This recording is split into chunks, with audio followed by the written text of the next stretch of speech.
ठीक है बच्चों, अब मैं आपके लिए कराता हूँ सिंपल क्वेश्चन। अब हम क्वेश्चन डिस्कस करते हैं और कैसे होगा क्वेश्चन। मतलब सर क्वेश्चन की जगह पहले हम एक कॉन्सेप्ट कवर करते हैं और जिस कॉन्सेप्ट का नाम है कैलकुलेशन ऑफ सब्सक्रिप्शन। तो सभी बच्चे आ जाएंगे जल्दी से। मैं इसको कर देता हूँ रफ। लीजिए सर, सर हम इसे रफ करो, बिल्कुल अच्छे से साफ करना। जी बच्चों बिल्कुल, हाँ जी। अब हम सभी बच्चे ध्यान से समझेंगे। इधर हमारे पास एक टॉपिक है, काफी इंपॉर्टेंट टॉपिक है, वेरी वेरी इंपॉर्टेंट। सभी बच्चे ध्यान से समझेंगे, दैट इज सब्सक्रिप्शन। तो सभी बच्चे इस टॉपिक के बारे में समझेंगे कि सब्सक्रिप्शन बेसिकली होता क्या है। तो मैंने आपको बताया था एनपीओ इनिशियल लेवल पर कोई एक बंदा रन करता है, ठीक है। लेकिन जैसे जैसे ऑर्गेनाइजेशन ग्रो करती है, मतलब टाइम के साथ साथ जैसे जैसे टाइम बीतता है, तो इस एक के साथ काफी सारे लोग जुड़ जाते हैं। ये मैंने आपको फाउंडेशन क्लास में भी बताया था। लाइक मान लीजिए कि ये व्यक्ति जो है क्या कर रहा है, जो पुअर लोग हैं, गरीब लोग हैं, गरीब बच्चे हैं, या रोड पे जो है मतलब जिनको खाना नहीं मिलता है, उनको क्या कर रहा है बच्चों बताओ, फूड प्रोवाइड कराता है। तो ये सुविधा, ये जो इसका जो इंटेंशन है, ये और लोगों को भी काफी अच्छी लगी। तो मैंने आपको लास्ट टाइम समझाया था कि कॉन्सेप्ट क्या होता है एनपीओ का। एनपीओ इनिशियली कोई एक व्यक्ति चलाता है। कई बार ऐसा होता है कि सेम थॉट के प्रोसेस 4-5 स्टार्टिंग में मिल जाते हैं। जैसे कि मान लो मैं एक बिजनेस कर रहा हूं, तो बच्चों मेरे साथ वही बंदा जुड़ेगा जिसकी थॉट प्रोसेस सेम है। अगर किसी की थॉट प्रोसेस अलग है तो फिर वो नहीं जुड़ेगा। जैसे कि मान लो मेरा एक स्टूडेंट है, मेरे साथ मुकुल भाई है, वो मेरे साथ जुड़ गया। बच्चों देखो, मनी मैटर नहीं करता है, मैटर करती है इंटेंशन। समझ में आ रहा नहीं आ रहा? वो जुड़ गया, मेरे साथ मिलके काम कर रहा है। अब मान लो कि कल को मैं कोई ऐसी सोसाइटी बना रहा हूं, ध्यान से समझो, जहां पर हम फ्री में क्या कर रहे हैं, बच्चों को पढ़ा रहे हैं या फ्री में हम खाना वाना दे रहे हैं। मैंने आप सबके सामने बात रखी, तो आपने बोला सर मुझे भी अच्छा लगा, मैं भी आपके साथ जुड़ जाऊंगा। तो एक होता है कि जुड़कर काम करना, चलना। एनपीओ में कोई पार्टनर नहीं बनता। अगर कोई प्रोप्राइटरशिप बिजनेस है तो वहां तो सिंगल ओनर है। अगर आप कंपनी में मेरे साथ जुड़ोगे तो आप मेरे क्या बनोगे, शेयर होल्डर। क्या बनोगे आप, शेयर होल्डर। लेकिन अगर आप पार्टनरशिप बिजनेस में मेरे साथ जुड़ोगे, पैसा लगाना पड़ेगा, रिस्क उठाना पड़ेगा, प्रॉफिट्स मिलेगा, तो आप क्या कहलाओगे, पार्टनर। समझ आ रहा है या नहीं आ रहा? yes, लेकिन अगर आप एनपीओ में मेरे साथ जुड़कर काम करना चाहते हो, देन आप क्या बनोगे, मेंबर। क्या बनोगे आप लोग? समझ आ रहा है कुछ या नहीं आ रहा? सर इसका फायदा भूल जाओ। एनपीओ का पर्पस ये नहीं कि मुझे फायदा कमाना है। एनपीओ का पर्पस ये है कि मुझे सोसाइटी को क्या करना है, सर्व कर। अब आप अपना काम धंधा करोगे, मान लो कोई जॉब करता है, किसी का अपना बिजनेस है, तुम सब अपना करोगे और संडे को तुम मेरे पास आओगे कि सर हमारे पास संडे को टाइम है और सर हम चलते हैं, चलो गरीब बच्चों को खाना खिलाएंगे, या सर हम भी ना पढ़े लिखे हैं, हमें ना नॉलेज है, हम शेयर करेंगे आपके साथ वीडियोस। या ऐसा हो सकता है हम फ्री में पढ़ा रहे हैं, तो आपके पास डेली बेसिस पे 1 घंटा निकल जाता है और आप मेरे यूट्यूब चैनल पर आकर बच्चों को फ्री में पढ़ा रहे हो, तो that is another kind of NPO. अरे बोलो यार। yes, sir. तो इन लोगों को हम बोलते हैं मेंबर्स। इनको क्या बोला जाता है, मेंबर्स। तो मेंबर्स आप समझ लेना, वो लोग हैं जो एनपीओ के साथ साथ चलना चाहते हैं, एनपीओ के हर डिसीजंस में इन्वॉल्व रहेंगे और ये सब चीजें। तो बच्चों मेंबर्स को एनपीओ में ध्यान से समझ लेना, जब एनपीओ को उन्हें मेंबर बनना होता है तो एक तो उन्हें देनी होती है एंट्रेंस फीस। एक तो क्या देनी होती है उन्हें, एंट्रेंस फीस। ये तो उसी टाइम देनी पड़ेगी जिस टाइम उन्हें मेंबर बनना है, ये तो एक ही बार पेमेंट होती है। लेकिन अब इन्हें एक रेगुलरली, ध्यान से समझो कॉन्सेप्ट ये कि एनपीओ चलेगी कैसे। एनपीओ चलेगी कैसे मतलब सर आप चलाओगे कैसे भाई? जब आप रोड पे निकलोगे तो इतने सारे गरीब लोग मिलेंगे, इतने सारे बच्चे मिलेंगे, इतने सारे भूखे लोग मिलेंगे, तो सर आप इन्हें खाना कहाँ से खिलाओगे, ये बताओ। इनको खिलाने के लिए आपके पास पैसा भी तो होना चाहिए। अरे बात समझ में आ रही है या नहीं आ रही? अब ऐसा तो है नहीं कि भैया मैं भी हो सकता है, मान लो संजय सर है तो मैं भी क्या हो सकता है, मैं अपना संजय क्लासेस से कमा रहा हूँ, किसी अनदर इंस्टीट्यूट से कमा रहा हूँ। मान लो जैसे कि एजुबूस्ट की बात कर लेते हैं, वहां से मैं कमा रहा हूँ फॉर एग्जाम्पल। तो मैं जो कमा रहा हूँ मैं that will contribute to the NPO, जो मुझे लगेगा। समझ में आ रहा है? ऐसे ही आप लोग अपना कमाओगे, अपना काम धंधा करोगे, आप अपना कुछ पोर्शन कहाँ दोगे, एनपीओ में। आप एनपीओ में एक डोनेशन के रूप में दे सकते हो, भाई मुझे फालतू टेंशन नहीं पालनी, पैसे पकड़ो, खत्म कहानी। लेकिन आप चाहते हो कि एनपीओ में जुड़े रहें और रेगुलरली हम इसका मेंबर बन के रहें, तो वो जो आप अमाउंट पे करते हो एनपीओ को, that is termed as subscription. जवाब दो सारे बच्चे। तो मैंने आपको बताया भी था कि सब्सक्रिप्शन मेन इनकम होती है एनपीओ की। एनपीओ की जो मेन इनकम है दैट इज सब्सक्रिप्शन। तो ये लोग जो है अपनी मेंबरशिप को कंटिन्यू रखने के लिए, इन्हें अगर अपनी मेंबरशिप कंटिन्यू रखनी है तो दे हैव टू रेगुलरली पे। इन लोगों को बच्चों एक रेगुलरली पेमेंट करनी होती है और इसी रेगुलरली पेमेंट को हम क्या बोलते हैं? सब्सक्रिप्शन। इसी रेगुलरली पेमेंट को हम क्या बोलते हैं? सब्सक्रिप्शन। समझ में आ गया? अरे बोलो भाई। सब्सक्रिप्शन को हिंदी में चंदा बोल देते हैं। तो सिंपल सा कॉन्सेप्ट है, it is the amount paid by members of NPO to continue their membership। उन्हें अपनी मेंबरशिप को कंटिन्यू करने के लिए। समझ में आ गया नहीं आ गया? It is the main source. ये क्वेश्चन कई बार पेपर में आया हुआ है कि मेन सोर्स ऑफ इनकम क्या होता है? It is one of the main source of income of NPO. समझ में आ गया बच्चों? ये एनपीओ की मेन सोर्स ऑफ इनकम होती है। आई होप समझ में आ रही बात। वैसे डोनेशन भी होती है बट मेन यही रहता है। इट कैन बी पेड, ये डिपेंड करता है। इट कैन बी पेड, इसको हम पे कर सकते हैं एनुअली। एनुअली का मतलब क्या होता है? साल में एक बार दे दो। It can be paid quarterly. Quarterly का क्या मतलब होगा? फटाफट बताओ। हर 3 महीने में एक बार पे कर दो। और it can be paid monthly. ये डिपेंड करता है कि एनपीओ की पॉलिसी क्या है। आ गई बात समझ? अरे बोलो भाई। तो सब्सक्रिप्शन भाई साहब एनपीओ की इनकम होती है। सब्सक्रिप्शन क्या होती है? हमारी एनपीओ की इनकम होती है। अब हमें क्या पढ़ना है? जब हम अकाउंटिंग पॉइंट ऑफ व्यू से पढ़ेंगे तो सभी बच्चे ध्यान से समझेंगे। अकाउंटिंग ऑफ सब्सक्रिप्शन जब हम करेंगे तो सबसे पहले हमें निकालना होगा, सबसे पहले हम लोगों को एक टॉपिक पढ़ना पड़ेगा, calculation of subscription for income and expenditure account. सबसे पहले हमें ये निकालना पड़ेगा कि सब्सक्रिप्शन कितना बनता है हमारा इनकम एंड एक्सपेंडिचर के लिए। अरे बोलो यार। तो सबसे पहले हम निकालेंगे calculation of subscription for income and, यानी कि करंट ईयर का सब्सक्रिप्शन। सभी बच्चे ध्यान से समझेंगे। इसको हम बोलेंगे करंट ईयर का सब्सक्रिप्शन, यानी कि वो सब्सक्रिप्शन जो बनता है। अरे बात समझ आई या नहीं आई? बोलो भाई। तो मतलब हम एक ये टॉपिक पढ़ेंगे कि हमारा करंट ईयर का सब्सक्रिप्शन कितना बनता है। दूसरा हम टॉपिक पढ़ेंगे subscription to be shown in balance sheet. दूसरा हम क्या टॉपिक पढ़ेंगे? Subscription to be shown in balance sheet. बस खत्म कहानी। हमें ये 2 चीजें पढ़नी है। ठीक है बच्चों? तो आप इसकी नोटिंग कर लीजिए और मैं अब आपको आगे एग्जांपल्स के थ्रू समझाऊंगा कि कैसे हम लोग सब्सक्रिप्शन की आगे डिस्कशन करेंगे। ठीक है बच्चों?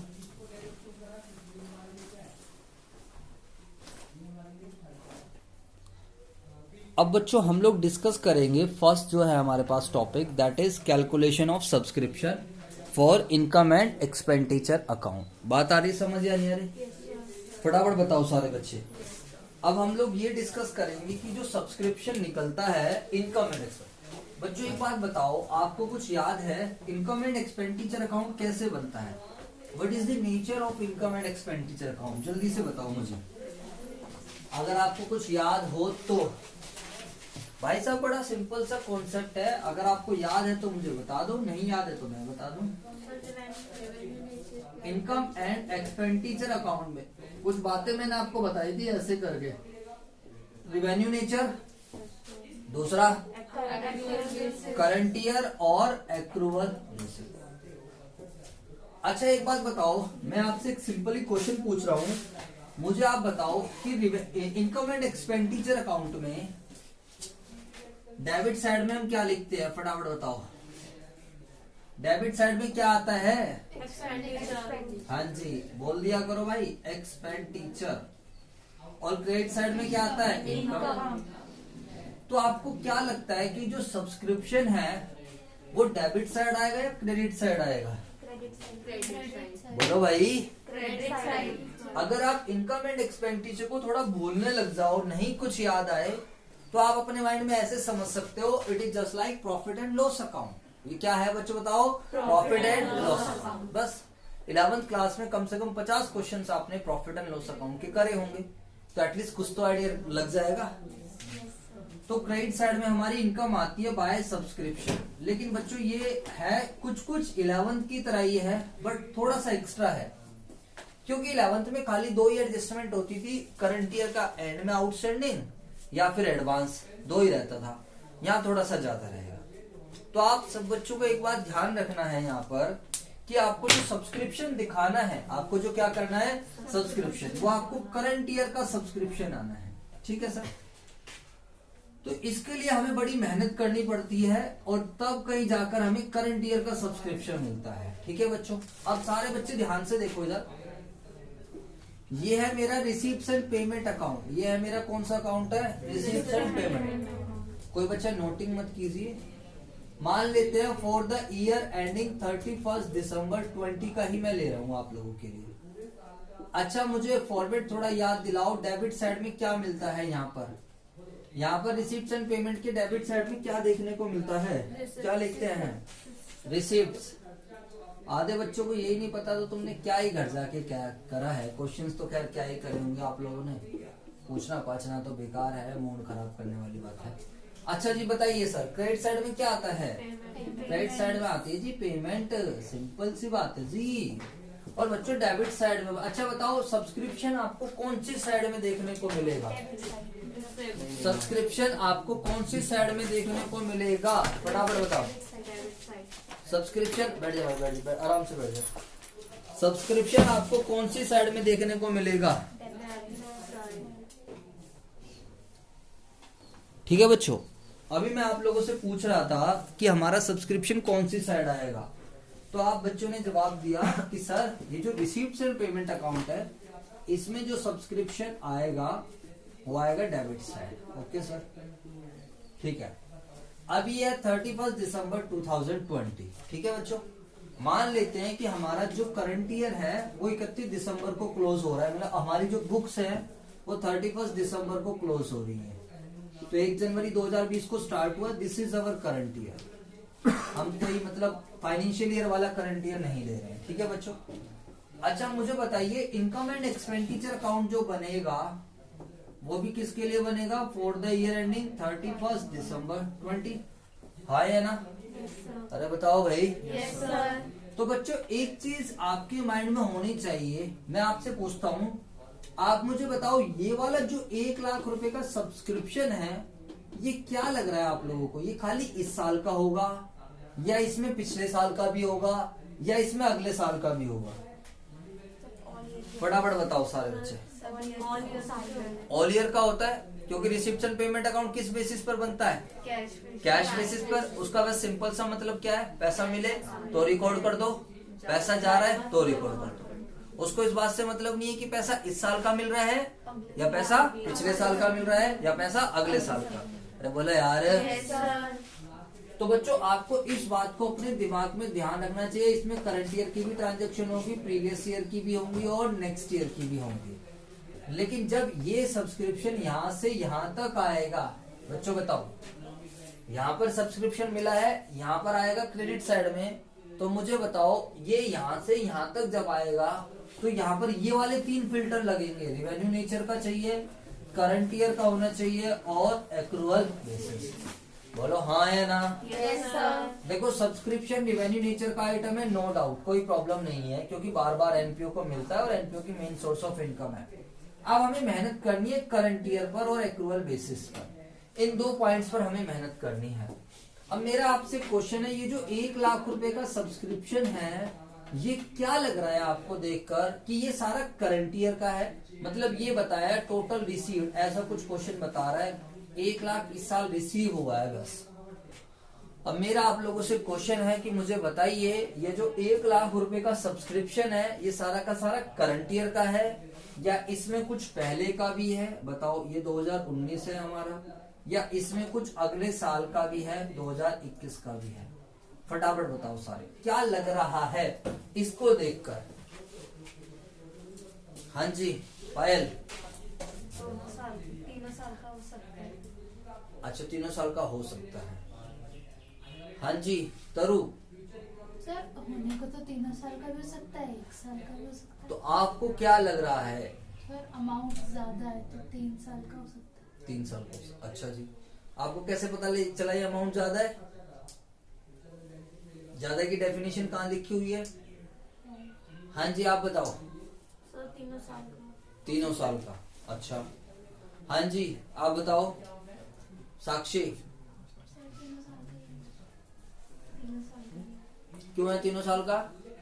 सर क्योंकि हो सकता है क्योंकि ऑल ईयर की ट्रांजेक्शन आती है ना इसमें, अच्छा इसलिए। ठीक है, अच्छी बात है। सारे बच्चे ध्यान से समझो इधर। मैंने एक एग्जांपल दिया, ये मेरी कैश बुक है, संजय क्लासेस की कैश बुक है, और ये है मान लीजिए इसी साल की हमारी 31 दिसंबर 2020 एंड हो रहा है, और मैं कहता हूँ टू फीस रिसीव्ड, मान लीजिए 50,000, वैसे तो चलो 1 लाख ही ले लेता हूँ। अब मुझे बताओ क्या लग रहा है, ये वाली जो आपको जो हमें फीस मिली है, ये वाली फीस कब की है? भाई मैंने बोला कि मेरे पास जो है इस साल इतना पैसा आया है, तो ये आपको क्यों क्या लग रहा है, ये वाली फीस इस साल की है, इसमें अगले साल की भी है, या पिछले साल की भी है? बताओ बताओ फटाफट बताओ। देखो जो भी आपका माइंड कह रहा है वो बता दीजिए, फिर जो है वो मैं बता दूंगा। हाँ जी आप बताओ क्या लग रहा है, ये जो 1 लाख रुपए की फीस मिली है, ये वाली फीस इस साल की है खाली, या फिर इसमें पिछले साल की भी है और अगले साल की भी है, 3 सालों की है? Current year. हाँ जी लक्षिता, करंट ईयर की होगी। करंट ईयर की होगी। हाँ जी हो सकती है साल की बहुत ज्यादा की हो सकती है, पहले से एडवांस में पैसे दे रखे हो किसी ने। हाँ जी तरो। सर करंट ईयर की है। हाँ जी वो करंट ईयर की होगी। क्यों करंट ईयर की क्यों है खाली ये? सब हो सकती है, या तो ये भी हो सकता है कि किसी के पहले पिछले साल के पैसे रुक रहे हो वो भी इसमें आ गए हो, या किसी ने एडवांस में भी दे दिए। अच्छा बिल्कुल ठीक बात है। देखो बच्चों आपका माइंड ये कह रहा है कि सर कैश बुक का भी कॉन्सेप्ट ये होता है कि जो पैसा आ रहा है वो रिकॉर्ड करते हैं हम लोग, जो भी हमारे पास पैसा आया हम वो रिकॉर्ड करते हैं। ये मतलब नहीं है कि इसमें खाली करंट ईयर का आएगा, या पिछले साल का नहीं आएगा, या अगले साल का नहीं आएगा। अब एक बच्चे ने अभी से अगले साल की पेमेंट कर दी तो भी रिकॉर्ड हो जाएगा।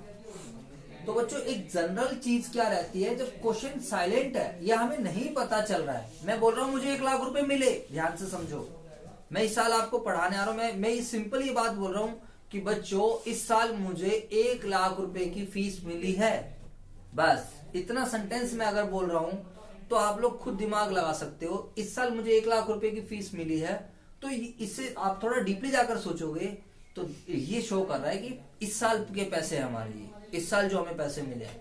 क्योंकि अगर कुछ पिछले साल के मिलते, अगर कुछ कब के मिलते, अगले साल के मिलते, तो मैं आपको बताता।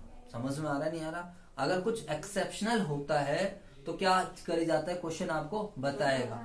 अगर क्वेश्चन सिंपली साइलेंट है, अगर क्वेश्चन सिंपली क्या है, साइलेंट है, तो दैट मीन्स वो किसके लिए मिला हुआ पैसा है, करंट। अब जैसे यहाँ पर ये जो 1 लाख रुपए है, ये फीस, इसमें कुछ भी पहले का नहीं है और कुछ भी अगले साल का नहीं है, क्योंकि क्वेश्चन ने कुछ भी आपको बताया नहीं है। उसी तरीके से आपका सब्सक्रिप्शन का कॉन्सेप्ट है, ये जो सब्सक्रिप्शन 1 लाख रुपए का है, ये सारा का सारा अभी करंट ईयर का है, क्योंकि इसमें कोई भी इंफॉर्मेशन हम लोगों को गिवन नहीं है। तो समझ आया आप लोगों को या नहीं है? जल्दी समझ।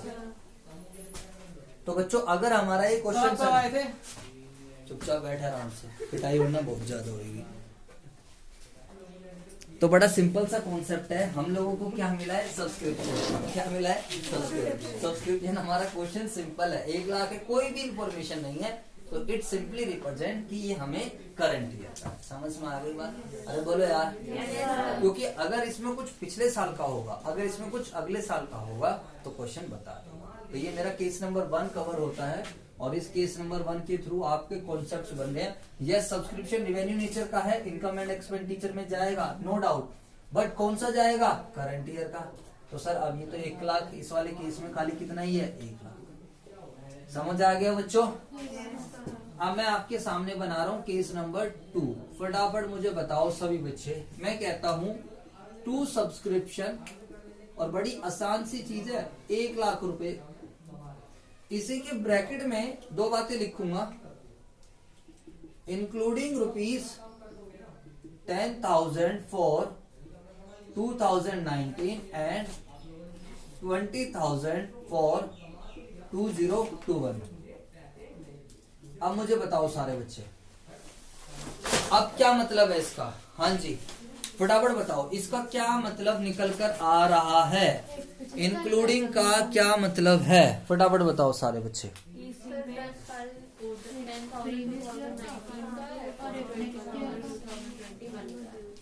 अब बच्चों एक बार बताओ, क्वेश्चन में साफ साफ पता चल रहा है अगर आप ढंग से पढ़ो तो।